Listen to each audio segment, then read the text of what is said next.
Unnamed ground vehicles. Unnamed ground vehicles ni izina rishya rije ritunguranye muri iyi minsi mu gihe nk'iki ngiki rihawe abasirikare bashya b'igihugu cya Ukraine. Abasirikare bashya b'igihugu cya Ukraine ni abasirikare bahagurukijwe n'iki gihugu cya Ukraine kugira ngo bajye guhangana cyane n'igihugu cy'Uburusiya. Iki gihugu cy'Uburusiya nacyo kikaba cyiteguye kandi kikaba gihagaze bwuma kugira ngo gihangane n'abasirikare bashya b'igihugu cya Ukraine. Aba ni abasirikare bafite ubushobozi bwo kwikoresha bo ubwabo badafite umugaba w'ingabo cyangwa komanda wo kubakomandinga iminsi 3 yose gashira bikoresha bakihindukiza mu byerekezo bashaka ibyo ari byo byose bari mu ntera ndende ireshya n'ibirometero 5 batari kumwe n'umuyobozi wabo ubahagarariye. Aba basirikare baje bate? Baje bahagaze ku ruhe ruhande? Mu gihe iruhande rwa gikapitaliste mwisi agashuka kitwikiriye idarapo rya Repubulika kari kaje gahagaraye kavugaga yuko kazahagarikiza intambara zihuje igihugu cy'Uburusiya na Ukraine. None igihugu cya Ukraine kikaba cyohereje abasirikare bashya ku rugamba. Ibyo biravuga iki? Bigiye gukurikiraho iki? Niki kigiye gukurikiraho? Ni ku isa Bibiliya wahageze. Si Bibiliya ni ijambo rifite amagambo abiri rigize urumva mwisi ndetse na Bibiliya. Mu gihe tugiye kumva uko abasirikare bacyo baje kumara nuko bagiye gukora, reka nkwinginge kubera ko ni ku isa Bibiliya ukande kuri igikumwe kireba hejuru nanjye mugende gusoma uyu murongo wa 37:8 w'igice cya 11 cya Daniyeli umaze kugira ngo twumve icyo bivuze, kuko hano ari ku isi ya Bibiliya. Isi ya Bibiliya ni ijambo rifite amagambo abiri rigeze wumva mu isi ndetse na Bibiliya. Ahangaha niyo mpamvu uzahumvira ibyabaye hirya no hino ku isi ndetse n'ibirimo biba n'ibindi bizaba mu gihe cyose bizaza, byose bifite ireme ku buhanuzi bw'ibyanditswe byera byahometswe n'Imana. Intego y'isi ya Bibiliya ni ugusomera mwene muntu ibyo bimenyetso by'ibihe agakora iby'Imana ishaka kugira ngo azabashe guhunga umujinya uzatera ubw'isi zabishiranye no kwifuza kwayo. Hano kuko ari ku isi ya Bibiliya, reka dusome maze twumve icyo bivuze. Tugarutse kuri uyu murongo kugira ngo twumve icyo bivuze, uragira uti kandi uwo mwami ntazita ku cyitwa Imana cyose cyangwa ku Mana zabasekuruza, ahubwo azishyira hejuru ngo asumbe byose, kuko Imana basekuruza batigeze kumenya azayubahisha izahabu n'igiciro cyinshi.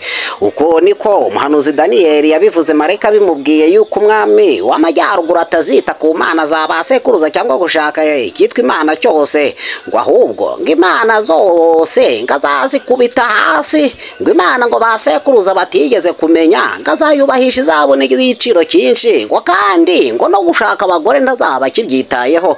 Uyu ni umwami w'amajyaruguru wabwiwe ayo magambo. Ibi byasohoreye ku gihugu cy'Uburusiya ndetse n'ibihugu byari bihuriye mu muryango umwe w'Abasoviyete ubwo mu 1991 ibihugu byari bibumbiye mu muryango w'Abasoviyete byasezererwaga igihugu cy'Uburusiya kigasigara cyonyine kitita ku Mana zabasekuruza, ahubwo kigahagaruka kandi kigahagurukira guha agaciro Imana basekuruza batigeze kumenya, kikayubahisha izahabu n'igiciro cyinshi. Izabo y'igiciro cyinshi Imana zabasekuruza batigeze kumenya n'ubuhanga bwa gisirikare n'ubutasi bukomeye cyane bwo ku rwego rwo hejuru. Kuni ku igihugu cy'Uburusiya cyashyize imbere ubuhanga bukomeye bwo gukora intwaro kirimbuzi kandi n'ubuhanga bukomeye cyane bwa gisirikare no gucura intwaro zihambaye zo ku rwego rwo hejuru kugira ngo aheshe agaciro Imana basekuruza batigeze kumenya, ayubahisha izahabu n'igiciro cyinshi. Ingengo y'imari y'amafaranga igenda kuri bihanya kirimbuzi yewe na amafaranga ari ku rwego rwo hejuru. Mbese ko uyu mwami w'amajyaruguru yageze kuri iyi ngengo y'imari kandi yageze kuri ubuhanuzi bwo guteza imbere Imana z'ibihome zo basekuruza batigeze kumenya, kuri ubu bakaba bibitseho za IVC Trinity na za Ballistic Intercontinental na za Saturn. None igihugu cy'uwo Ukraine umwami bahanganye waje witwikiriye akagashuka kitwa Ukraine ariwe capitaliste, akaba hagurukije ibirobo biza kurwana n'abasirikare b'Uburusiya. Iyi ntambara iraza kumera gute? Ibi ni ibirobo igihugu cya Ukraine cyahagurukije bigera ku 15,000 bigomba kwitabara kandi bigomba guhangana cyane n'igihugu cy'Uburusiya. imipaka yose y'igihugu cya Ukraine, ngo ibirobo bikabyirukanamo abasirikare b'Uburusiya bakabakwiza imishwaro ngo batahunga bikabasya bikabahindura ivumbi. Ninde uzabasha guhagarika izi ntambara za mwene muntu zikomeje kwigaragambya hirya no hino mu isi ngo mwene muntu aryama asinzira agira amahoro? Yesu yavuze ko izi ntambara zitazashira n'amahoro ntago azahora keretse ubwe nizira hagatsembaho urupfu n'ibyaha. Ni mu gihe intambara ikomeje kugenda ihindura isura uko igihe kigenda giha ikindi. Igihugu cya Leta Zunze Ubumwe za Amerika nk'uko twabivuze, ubutegetsi bwa gikapitaliste mu isi uruhande rwabwo rwitwikira agashoka ka Repubulika bwari bwaratangaje yuko niba ujya ku ruhembe rw'umuheto buzahagarika izi ntambara ziri kubera hirya no hino ku isi. Mbese kuko ubutegetsi bwa gikapitaliste mu isi gashuka kitwikirijwe ku idarapo rya Repubulika biraza guhagarika izi ntambara mu isi. Yesu yavuze ko izi ntambara zitazashira n'amahoro ntabwo azahora keretse ubwe nizira hagatsembaho urupfu n'ibyaha. Mbese koko iki gihugu cya Ukraine ko gihagurukije ibirobo abasirikare ibihumbi 15 by'abasirikare biswe ibirobo unmanned ground vehicles, ko bigomba kwirwanaho, bifite ububasha bwo kwihindukiza bikirebesha hirya no hino, bifite ububasha bwo kwikoresha byonyine iminsi 3 bidafite umuntu bikomandinga, bifite ububasha bwo kwikoresha biri mu ntera y'ibirometero 5. Wenda umuntu uri kubikomandinga ari mu ntera y'ibirometero 5 bitegeranye. Mbese koko ububasha bw'ibirobo, ububasha bw'abasirikare, ninde uri bubashe kubihagarara imbere? Mbese koko biryo bije gutsinda uru rugamba, cyangwa igihugu cy'Uburusiya nk'uko Marayika yavuze ko kizihagararaho kikahagurutsa imana zitigezwe kumenya, imana z'ibihome, nacyo cyaba kigiye guhagurutsa izi imana z'ibihome? Mbese umuriro ntiwaba ugiye kwaka? Isi irashirana n'ukwifuza kwayo, ukora iby'Imana ishaka azahoraho iteka ryose.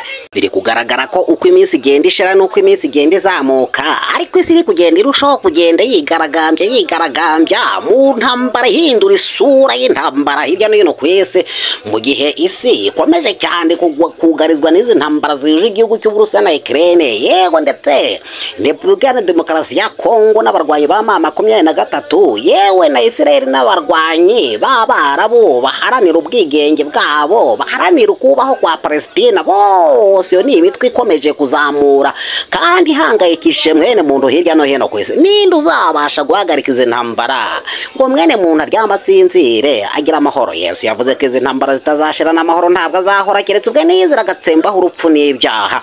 Mu gihe nk'isi ya Bibiliya tugikomeje gutunga itoroshi kugira ngo tukubwire aho igihe kigeze, reka ngo tukwinginga ufatikanye n'isi ya Bibiliya kugeza ubutumwa kuri benshi, maze turebe ko twazarokora benshi bakazahunga umujinya uzatera ubwo isi izabishiranye n'ukwifuza kwayo. Ntujye kure kandi ntukurushe ngerwawe hano ku isi ya Bibiliya. Nk'isi ya Bibiliya turi hano kugira ngo tukubwire ikigiye kuzakurikiraho ejo.